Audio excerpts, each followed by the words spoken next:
Hello साथियों, नमस्कार, good evening. कैसे हैं आप लोग? आई होप आप सब बहुत अच्छे होंगे, स्वस्थ होंगे और सभी अपने एग्जाम की तैयारी भी बहुत अच्छे से कर रहे होंगे। आज की इस वीडियो में हम बात करेंगे ट्रिपल सी यानी कोर्स ऑन कंप्यूटर कॉन्सेप्ट के न्यू सिलेबस के बारे में, जो कि पिछले महीने ही आपका रिलीज किया गया था।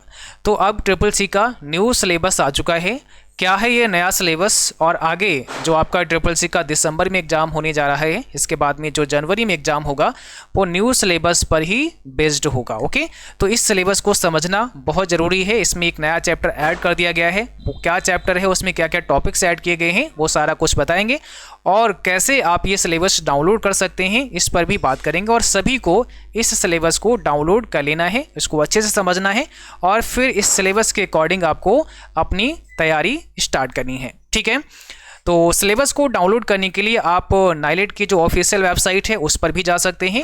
दूसरा, हमने अपनी वेबसाइट पर भी लिंक ऐड कर दिया है, तो आप इस वेबसाइट के थ्रू भी डाउनलोड कर सकते हैं। अभी हम CCCYFirst.com की वेबसाइट पर हैं। आप जैसे ही इस वेबसाइट पर आते हैं तो थोड़ा सा स्क्रॉल करना है आपको, नीचे यहाँ पर मिलेगा एक्सप्लोर मोर के अंदर ट्रिपल सी न्यू सिलेबस, और ये एप्लीकेबल हुआ है फ्रॉम 1 अक्टूबर 2023 से, यानी ये अक्टूबर 2023 से अप्लीकेबल है। जो साथी अपना एग्ज़ाम फॉर्म अक्टूबर में अप्लाई करेंगे मतलब कर दिए हैं, है ना, क्योंकि अभी तो नवंबर लास्ट है, तो अक्टूबर में जिन्होंने फॉर्म अप्लाई कर दिया है उनका एग्ज़ाम कब होगा? दिसंबर मंथ में होगा।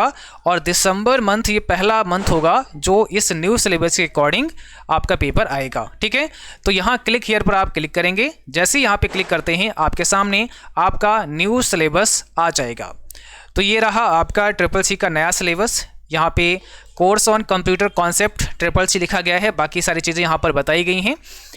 पहले ये कोर्स आपका 80 घंटे का था, अब ये 90 घंटे का हो गया है। Theory 30 hour and practical 60 hour, total 90 घंटे का ये कोर्स आपका हो गया है। ठीक है, दूसरा देखिए यहाँ पर इसमें लिखा हुआ है this course can also be offered as 10 days full time intensive course, है ना। अगर आप फुल टाइम लेते हैं तो ये फिर आप 10 डेज में भी कंप्लीट कर सकते हैं। ये जो 90 घंटे का मतलब है, यहाँ पे 1 आवर डेली क्लास के अकॉर्डिंग ये चीज़ें बताई गई हैं।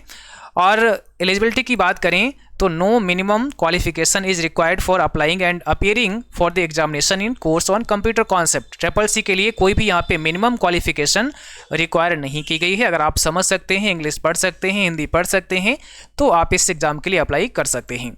ठीक है, अगर हम जॉब रोल की बात करें, इस कोर्स को करने के बाद आपको क्या क्या जॉब मिल सकती है, तो computer operator, data entry operator and social media operator में आपको जॉब मिल सकती है।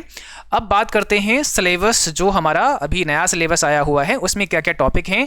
तो detailed syllabus and learning outcome यहाँ पे दिया गया है। सबसे पहला जो चैप्टर हमारा है वो है इंट्रोडक्शन टू कंप्यूटर। पहले भी था, अभी भी है ना। और इसमें सब वही पढ़ना है जैसे computer and its latest IT gadgets, है ना, evolution of computers and IT and its applications. उसके बाद में IT gadgets and their applications. उसके बाद में हार्डवेयर एंड सॉफ्टवेयर के बारे में आपको पढ़ना है ना। इसमें सब डिटेल में दिया हुआ है, जैसे CPU के बारे में पढ़ना है, इनपुट डिवाइसेस के बारे में पढ़ना है, आउटपुट डिवाइसेस के बारे में पढ़ना है, कंप्यूटर मेमोरी एंड स्टोरेज के बारे में पढ़ना है। फिर सॉफ्टवेयर का टॉपिक है, इसमें आपको एप्लीकेशन सॉफ्टवेयर के बारे में पढ़ना है, आपको सिस्टम सॉफ्टवेयर के बारे में पढ़ना है, आपको यूटिलिटी सॉफ्टवेयर के बारे में पढ़ना है, open source and proprietary software के बारे में पढ़ना है, तो और मोबाइल ऐप के बारे में समझना है। फिर आ जाता है चैप्टर नंबर 2, जो पहले भी था आज भी है, और यहाँ पे है इंट्रोडक्शन टू ऑपरेटिंग सिस्टम। इसमें ऑपरेटिंग सिस्टम के बारे में समझना है, जैसे बेसिक्स ऑफ ऑपरेटिंग सिस्टम। फिर operating system for desktop and laptop, यानी डेस्कटॉप के लिए कौन कौन से हैं, लैपटॉप के लिए कौन कौन से हैं, मोबाइल फ़ोन के लिए कौन कौन से हैं, वो सब समझना है। फिर उसमें टास्क बार हो गया, आइकन्स हो गया, शॉर्टकट आइकन हो गया, एप्लीकेशन कैसे रन करते हैं, है ना, mouse and changing it's property, वो सारी चीज़ें आपको समझनी है ऑपरेटिंग सिस्टम के अंतर्गत। थर्ड हमारा चैप्टर है वर्ड प्रोसेसिंग, जिसमें आपको लिब्रे ऑफिस राइटर ही पढ़ना है। इसमें सारे लिब्रे ऑफिस राइटर के जो कंपोनेंट हैं, मेन टॉपिक दिए गए हैं कि क्या क्या आपको पढ़ना है, जैसे ओपनिंग वर्ड प्रोसेसिंग पैकेज, फिर टाइटल बार क्या होता है, मेनू बार क्या होता है, टूल बार क्या होता है, साइड बार क्या होता है। इसमें आपके बहुत सारे ऑप्शंस होते हैं, वो सब समझने हैं।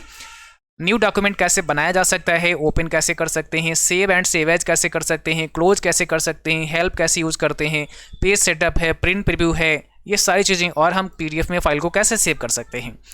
तो ये तो लिब्रे ऑफिस राइटर का हो गया। ऐसे यहाँ पे देखो टेक्स्ट क्रिएशन एंड मैनिपुलेशन, जिसमें डॉक्यूमेंट क्रिएशन हो गया, एडिटिंग हो गया टेक्स्ट का, टेक्स्ट सिलेक्शन हो गया, कट कॉपी पेस्ट हो गया। मतलब ये है कि आपको विद प्रैक्टिकल सब कुछ समझना है लिब्रा ऑफिस में, ठीक है ना। ऐसे ही फिर आपका स्प्रेडशीट आ जाएगा, इसमें भी creating of spreadsheet, concept of cell address जिसमें रोज एंड कॉलम होंगे, है ना, and selecting a cell, entering data जिसमें टेक्स्ट नंबर, डेटा, डेट, ये सब आप कैसे एंटर करते हैं। पेज सेटअप हो गया, प्रिंटिंग ऑफ सीट है, सेविंग स्प्रेडशीट है, ओपनिंग एंड क्लोजिंग, ठीक है। उसके बाद में manipulation of cells and sheets, जिसमें मॉडिफाइंग एडिटिंग सेल कंटेंट, कैसे सेल कंटेंट को आप मॉडिफाई कर सकते हैं, एडिट कर सकते हैं, फॉर्मेट कैसे कर सकते हैं, font alignment style, cut copy paste special, बहुत सारी चीज़ें हैं। तो ये सब आपको समझना है ना। ऑटो फिल्टर है, सॉर्टिंग एंड फिल्टरिंग है, फ्रीजिंग पेन्स है, फार्मूलाज है, इसमें फार्मूलाज में आपको क्या, और फंक्शंस एंड चार्ट है, using formula for number, addition हो गया, सब्ट्रैक्शन हो गया, मल्टीप्लिकेशन हो गया, डिवीजन हो गया, ये सब आपको आना चाहिए। सम, काउंट, मैक्स, मीन, एवरेज, ये सब आपको आना चाहिए। चार्ट में आपको बार चार्ट है, पाई चार्ट है, लाइन चार्ट है, किस मैनू में होते हैं, सब कुछ आपको पता होना चाहिए। ऐसे ही फिर चैप्टर 5 है आपका प्रेजेंटेशन, सारे टॉपिक यहाँ पे दिए गए हैं। अगला है चैप्टर 6 हमारा introduction to internet and WWW, तो ये पढ़ना है। इसमें वही है, लैन है, वैन है, नेटवर्क टोपोलॉजी है ना, internet and WWW, application of internet, website address and URL, IP address, ISP and role of ISP, है ना। उसके बाद में इंटरनेट प्रोटोकॉल हो गया, modes of connecting internet, hotspot है, वाईफाई है, लैन केबल है, ब्रॉडबैंड है, USB थिएटरिंग है, ये सब आपको पढ़ना है ना। IP, मैक, IMEI, ये सब आपको समझना है। तो ये तो पहले वाला ही है। एंड चैप्टर 7 है आपका email, social networking and governance services, तो यहाँ पर वही है, ईमेल के बारे में पढ़ना है, प्रोटोकॉल ईमेल के कौन कौन से होते हैं वो सब समझना है ना। सोशल नेटवर्क में आपको जैसे फेसबुक हो गया, ट्विटर हो गया, लिंक्डइन हो गया, इंस्टाग्राम हो गया, इंस्टेंट मैसेजिंग हो गया जिसमें व्हाट्सएप है, फेसबुक मैसेंजर है एंड टेलीग्राम है, ठीक है, ये सब पढ़ना है। ब्लॉग क्या होते हैं, ई-कॉमर्स क्या होता है, नेटिकेट्स क्या होता है, वो सब आपको समझना है। एंड इसके बाद में overview of governance services like railway reservation, passport, hospital, है ना, उमंग एप्लीकेशन के बारे में, डिजिटल लॉकर के बारे में, ये सब पहले भी था अभी भी है। चैप्टर 8 है आपका digital financial tools and applications, इसमें वही डिजिटल फाइनेंशियल टूल्स के बारे में पढ़ना है, जैसे OTP हो गया, QR कोड हो गया, UPI हो गया, AEPS हो गया, USSD हो गया, कार्ड हो गया जिसमें डेबिट कार्ड है, क्रेडिट कार्ड है, वॉलेट हो गया, पॉइंट ऑफ सेल हो गया, NEFT, RTGS, IMPS, ये सब समझना है। ये सारे टॉपिक आपके आते हैं चैप्टर नंबर 8 के अंतर्गत। एंड इसके बाद चैप्टर जो 9 है आपका, वो है ओवरव्यू ऑफ साइबर सिक्योरिटी। पहले क्या था, overview of future skill and cyber security, अभी फ्यूचर स्किल यहाँ से हटाया एंड साइबर सिक्योरिटी ही केवल रखा गया है। तो ये थोड़ा सा चैप्टर नंबर 9 छोटा हो गया है पहले से, ठीक है ना। इसमें cyber security, need and goal of cyber security, securing PC, securing browser, securing email and social media account, Facebook, Instagram, WhatsApp, कैसे, क्योंकि पूरा का पूरा साइबर सिक्योरिटी पर ये बेस्ड है चैप्टर नंबर 9। तो ये यहाँ पे फ्यूचर स्किल को हटाया और साइबर सिक्योरिटी ही रखा है केवल, ठीक है ना। और इसके बाद summary and model question paper. तो ये चैप्टर बहुत बड़ा नहीं है, छोटा सा चैप्टर कर दिया गया है चैप्टर नंबर 9, इसमें कोई दिक्कत वाली बात नहीं है। और साइबर सिक्योरिटी पहले भी पढ़ा था आपने, आज भी आप पढ़ेंगे, ठीक है, बट इसको थोड़ा सा अलग किया गया है।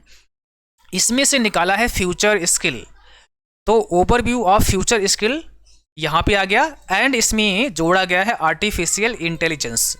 तो इसमें जो चैप्टर आपका ऐड हुआ है आपके सिलेबस के अंदर, वो आर्टिफिशियल इंटेलिजेंस को ऐड किया गया है, AI को ऐड किया गया है, ठीक है ना। तो ये चैप्टर 9 हो गया एंड चैप्टर 10 ये वाला आ गया है। इसमें क्या है, इंटरनेट ऑफ थिंग्स आपको पढ़ना पड़ेगा, यानी IoT के बारे में पढ़ना होगा, बिग डेटा एनालिटिक्स के बारे में पढ़ना होगा। ये पहले टॉपिक इसी चैप्टर में थे 9 वाले में, अब इसको अलग करके AI में ऐड कर दिया गया है, ठीक है ना, यानी चैप्टर 10 में ऐड कर दिया गया है। फिर क्लाउड कंप्यूटिंग क्या है, वर्चुअल रियलिटी क्या है ना, आर्टिफिशियल इंटेलिजेंस क्या है, वो आपको समझना है। Social and mobile and blockchain technology के बारे में, 3D printing, additive manufacturing, robotic process automation, what is artificial intelligence AI, इसके बारे में समझना ये क्या है, इसका पूरा इंट्रो आपको पढ़ना पड़ेगा, है ना। हिस्ट्री ऑफ आर्टिफिशियल इंटेलिजेंस, यानी पूरे इतिहास में जाना पड़ेगा, हिस्ट्री भी इसको आपको समझना है। वाई आर्टिफिशियल इंटेलिजेंस, क्यों आर्टिफिशियल इंटेलिजेंस, इस पर आपको बात करनी होगी, इसको समझना पड़ेगा। Goals of artificial intelligence, ethics of artificial intelligence, advantage of artificial intelligence, disadvantage of artificial intelligence, application of AI यानी आर्टिफिशियल इंटेलिजेंस, ठीक है। इसके बाद टाइप्स ऑफ आर्टिफिशियल इंटेलिजेंस, उसके बाद सबसेट्स ऑफ आर्टिफिशियल इंटेलिजेंस, उसके बाद future of artificial intelligence, artificial intelligence AI at present, उसके बाद myth about advanced artificial intelligence and future impact of AI in different sectors और summary and model question paper. अब आप समझ सकते हैं पूरा का पूरा जो चैप्टर 10 है इसमें फ्यूचर स्किल तो है ही है छोटा सा यहाँ पे, एंड उसके बाद पूरा का पूरा एआई। तो ये एआई को बहुत अच्छे से आपको पढ़ने की आवश्यकता होगी। इसके हिस्ट्री को भी समझना पड़ेगा कि एआई कब शुरू हुआ, कैसे शुरू हुआ, किसने शुरू किया, और फ्यूचर के बारे में एआई का फ्यूचर क्या है ना, पास्ट से लेकर फ्यूचर तक की सारी बातें समझनी पड़ेंगी आपको। इनसे बहुत सारे सवाल एग्जाम में बनेंगे। तो ये न्यू जो टॉपिक है आपका एआई, इसको बहुत अच्छे से कवर करना पड़ेगा। अब यहाँ देखो लिखा हुआ है आपका जो रिवाइज हुआ है सिलेबस, रिवीजन 4 है, और इसमें दिया गया है इम्प्लीमेंट कब से हुआ है। तो मैं अभी आपको यहाँ पे दिखा देता हूँ थोड़ा सा।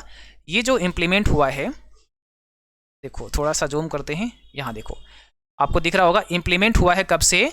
तो यहाँ पे 1 अक्टूबर 2023 से, यानी 1 अक्टूबर 2023 से ये आपका एप्लीकेबल हो गया है। जो भी व्यक्ति अक्टूबर में फॉर्म अप्लाई किए हैं उनका एग्ज़ाम दिसंबर में होगा, है ना, और उनके एग्ज़ाम में इसी सिलेबस के अकॉर्डिंग जो पेपर है वो आने वाला है, ठीक है। तो आई होप ये समझ चुके हैं। दूसरा यहाँ पे इन्होंने दिया है कि भाई आपको जो प्रैक्टिकल सीखना है, for practical purpose latest version of free open source Ubuntu आप यूज कर सकते हैं, एंड लिब्रे ऑफिस में भी यूज्ड। तो जो आपका लिब्रे ऑफिस दिया गया है, जो आपका वर्ड प्रोसेसिंग है, स्प्रेडशीट है, प्रेजेंटेशन है, तो इसमें आपको लिब्रे ऑफिस को पढ़ना पड़ेगा बहुत अच्छे से, ठीक है। और जो भी हमने बताए टॉपिक, ये सारे टॉपिक आपको तैयार करने हैं विधिवत तरह से, तभी आप अपने एग्जाम को फर्स्ट अटेम्प्ट में एक अच्छी ग्रेड से क्वालिफाई कर पाएंगे। हालांकि ग्रेड का कोई अभी ऐसा मतलब नहीं है, कभी ऐसा अभी मांगा नहीं गया है कि आपका ए ग्रेड होना ही चाहिए तभी आपको जॉब मिलेगी, लेकिन फिर भी अगर अच्छा आ जाता है तो और अच्छी बात है ना। तो डेली क्लास करते रहिएगा, बाकी जल्दी ही हम लोग क्लास भी स्टार्ट करेंगे। और बाकी आपको अगर अभी तक आपने चैनल को सब्सक्राइब नहीं किया है तो कर लीजिएगा, और शेयर भी कर देना है बाकी बच्चों के साथ में, ताकि उन तक भी ये वीडियो पहुंच पाए, इस सिलेबस के बारे में उनको भी पता लग पाए। और इस लिंक जो मैंने दिया है वो वीडियो के डिस्क्रिप्शन बॉक्स में डाल दिया है, वहाँ पे क्लिक करके इस सिलेबस को आप डाउनलोड कर सकते हैं। Thank you.